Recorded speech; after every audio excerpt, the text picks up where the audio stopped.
we had kind of a war with the Islamic Jihad from Gaza. About like 1,400 rockets, missiles, those rockets that they shot over Tel Aviv, all the way to Netanya, from Gaza to Netanya, to Jerusalem, also to Jerusalem, to all those places, and of course to all the towns who surround Gaza. Ashkelon, Ashdod, Rishon LeZion, Yavne, all those places who surround Gaza suffered, and they got about they shot from the Islamic Jihad, shot 1,400 rockets. Every one of those rockets can do lots of damage because they shot them over places where you have apartment buildings, when you have civilians, when you have children, when you have school. They shot them no direction. They know over there, okay, this is a city. They shot them over there to those places. And you know how many made it? Only about 220. And only one of those 220 hit one of the houses in Rishon LeZion, and one woman, she got injured very badly and she died. She were killed. That's the only damage that we had from 1,400 rockets. How come? Iron Dome. The Iron Dome. How the Iron Dome is working, you know? It's not moving. We have bases. Actually, the idea of the Iron Dome started in 1991 when we had the Gulf War, and the Scud missiles shot all the way from Iraq over here. That's why we know that the Iranians also can shot over here their missiles. And those Scud missiles came all over to Tel Aviv, Ramat Gan, Jerusalem, all over the country.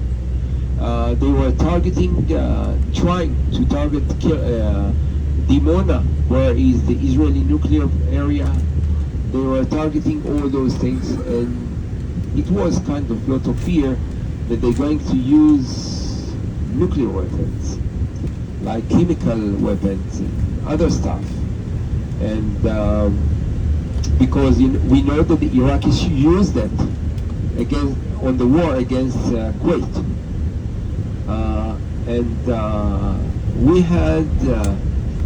We had a big support from United States that came over here with something anti-rockets system that's called Patriot. You've heard about the Patriot? You worked on them. I can tell you that they don't work. They made something that actually they did, but they missed most of those Scud missiles, most of them. Those who were trying to shut them down sometimes did more damage from the Patriot rocket that fell down later on than the Scud missile that fell down. So Israel decided that we're going to do something, and this was an idea of something that's called the Iron Dome. The Iron Dome works by satellites, not by the same thing that we have, but also depends on the Patriot system with the heat of the rocket and all this part.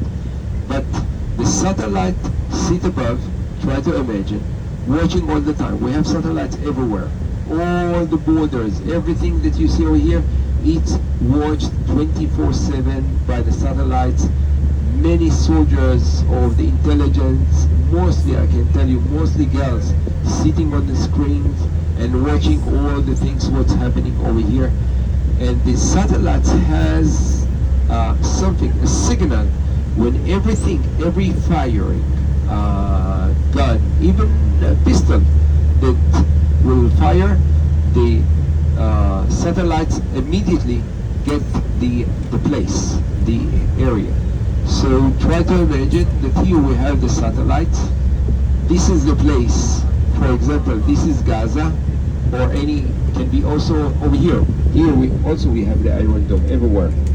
So the satellites watching with the cameras the border, and the Israeli base, it's right over here, where is Rani giving us the Israeli base, and the Israeli base coordinate with the Iron Dome, with the satellite all the time. When there is a sign that comes from the border, somebody shooting a gun or a rocket or whatever, immediately we get the signal to the satellite gives the signal to the base coordinates, automatically. You don't have to see where the base coordinate to this area, and they know exactly to which area the direction of the rocket's going to be. And they know exactly to which settlement, to which place it's gonna go. So they can first warn the people in the area that it's gonna go. Alarm. So sometimes it's like half minute, 20 seconds that they let the people, depends how close it is to the border. 20 minutes, 20 seconds, half minute to have enough time to go to a shelter. Sometimes on the way that you run to the shelter, people fell and got injured because of that. But anyway, from Gaza, for example, it takes about like 3 minutes, for example.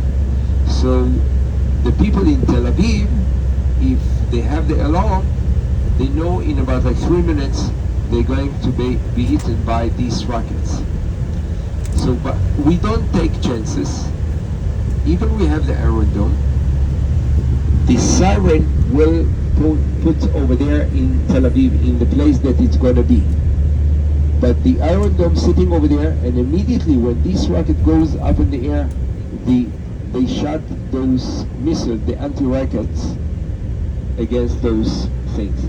So you can imagine, out of 1,400 rockets, only 220 made it over the border of Israel, but most of them were in empty area, no civilians. For example, if it's going to come to a place like this where people live, the Iron Dome will shoot it down.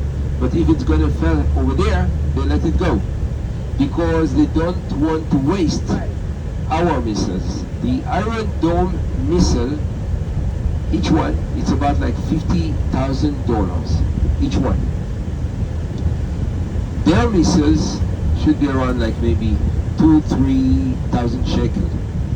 They are sometimes very primitive missiles,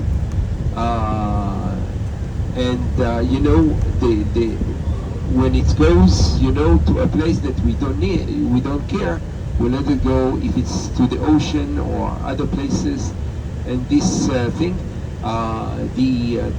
that rocket that fell in Rishon LeZion in an apartment building that did the damage, it was something on the Iron Dome base. They shot, but the rocket didn't go, and it was, something that, it happens. Even when you use a rifle, sometimes you're shooting and it have a stuck or something, it happens. The base doesn't move, right? The base from where Yeah. they shoot. Is Yeah, same the rocket location. of the Dome of the Rock didn't work. The other Did you get to see the dome that we have over here that's protecting us, called the Hetz. By the way, we start also in the last war with the laser of anti-rockets called Sharvit David stick, whatever, and it works. They manage with the lasers to shoot many of those rockets with the laser. It's working. I believe that it's going to be more and more sophisticated. The other thing that we have is the Hetz, that's called the iron. the arrow missiles that Israel have. The Chetz, you can Google arrow or Chetz. You can have the details about it. And the Chetz, it's going above the atmosphere, which is against nuclear weapons.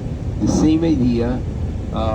Thanks God we didn't have to do the real one, but in all the tests, in all the experiments, in all those things, they made it, I mean, like, they successful. So I hope that we are not going to have to deal with nuclear weapons, but if you can see the Israeli soldiers walking to the patrol road, to the area over here, and make sure that they control all this area, because the village that you see over here on the right, this is Lebanese. You're going to see many army troops all over this border. That last breaking story of Conway.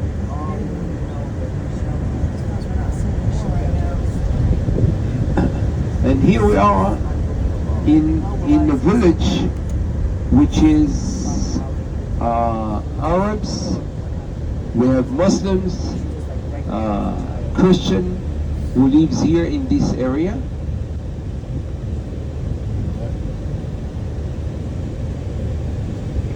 It's called Gush Khalav.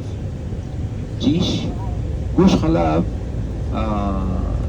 if we're going to the biblical time, we found over here on the ruins of the old city of Gush Khalav, a wall from Joshua's time.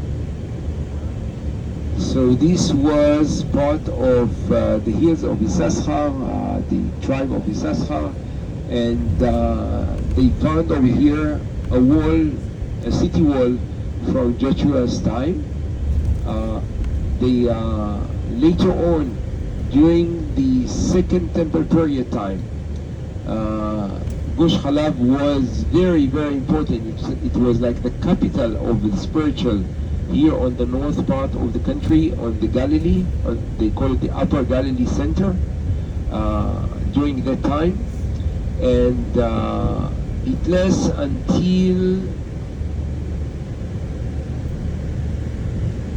until the war against the Romans. We did have here in Gush Khalav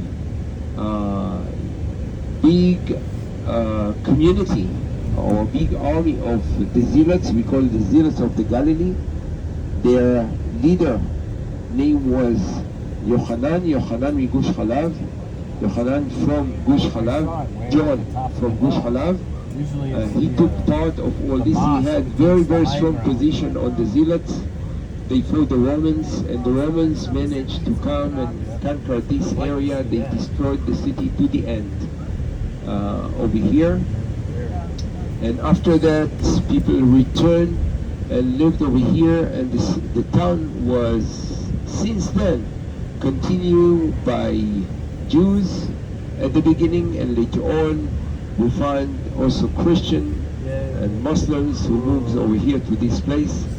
So this is one of those places that we can say that we have Christian, Muslim, and Jews who lives over here. I thought Israel was an apartheid state. Yeah. I hear it all the time. Yeah, you know, you're talking about apartheid. I will let you know something. Whenever we drive along the Gaza Strip or the West Bank area, you will see a huge sign that says entrance for Israelis forbidden.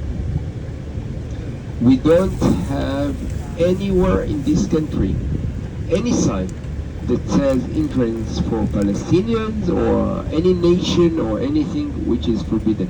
Nothing. You don't see. If you see it, I will give you anything you want. The only places that we do have sign that says entrance forbidden, and it's only for Israelis. It's in the West Bank and Gaza.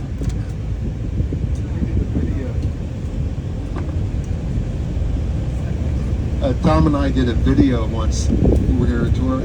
Took a picture took a video in front of that sign where Israel's alphabet. Remember that, Tom? Yeah. It got like over 1 million hits just for that one little stupid thing. It was, and nobody had really seen it before. It was crazy.